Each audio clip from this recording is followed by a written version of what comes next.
Hub-Centric Rings. What are they? How do they work? And do you really need them? Let's talk about it. What is a Hub-Centric Ring? Basically, the purpose of a Hub-Centric Ring is to fill the gap between the wheel's center bore, here, and your vehicle's hub, here. In other words, if your wheel center bore does not match your vehicle's hub size, i.e. your wheels are not hub-centric, then Hub-Centric Rings are your go-to solution to plug the gap. A Hub-Centric Ring is an alignment tool to center your wheel to your vehicle's hub. Something to keep in mind is a hub ring does not bear weight. Once a wheel is tightened, the hub ring's purpose has been served and it doesn't do anything further. Hub centricity is important when mounting your wheels because a wheel that isn't mounted perfectly hub-centric can cause vibration, and nobody wants that. Keep in mind, vehicle hub sizes vary, depending on the make and model. When you get your car from the factory, the vehicle's hub and the wheel's center bore will be designed and sized to fit together, as the wheel is only to be used on that specific vehicle.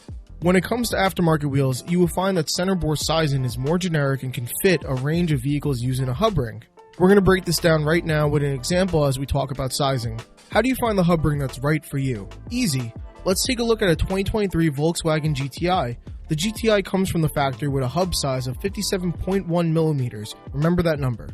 Let's say we are fitting our brand new Flowform wheel to it, the Mark I. Let's pull up our sizing chart, which you can find on every product page on our website under specs and sizing. Let's find our desired size. In this case, we want a bolt pattern of 5x112 with a size of 18x8.5. We can see right here our center bore size on the Mark I in this spec is 66.56 millimeters. So we know that our vehicle's hub size is 57.1 millimeters and our wheel's center bore size is 66.56 millimeters. So how do we fill that gap? You guessed it, it's a hub ring. So let's find the hub ring that we need for our example of the 2023 GTI. If we head on over to the wheel accessories page on our store.konigwheels.com, let's find the hub ring that we need, and here it is. We're going to look for an outer diameter of 66.56 millimeters and an inner diameter of 57.1 millimeters.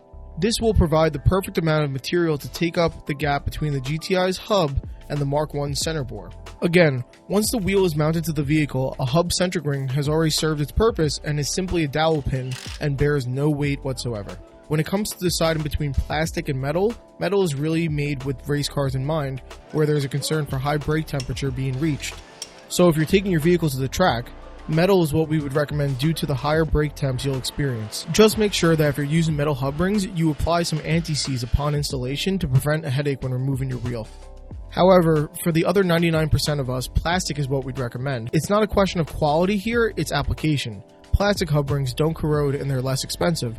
A hub ring is only meant to assist during the installation of your new wheels. If you're looking for more of a deep dive into hub rings and wheel vibration, we've done a few of those videos on the subject. You can find them here. Hope this gave you all the information you were looking for on hub rings without going overboard. Thanks for watching. If you have any questions, pop them in the comments below. Take care.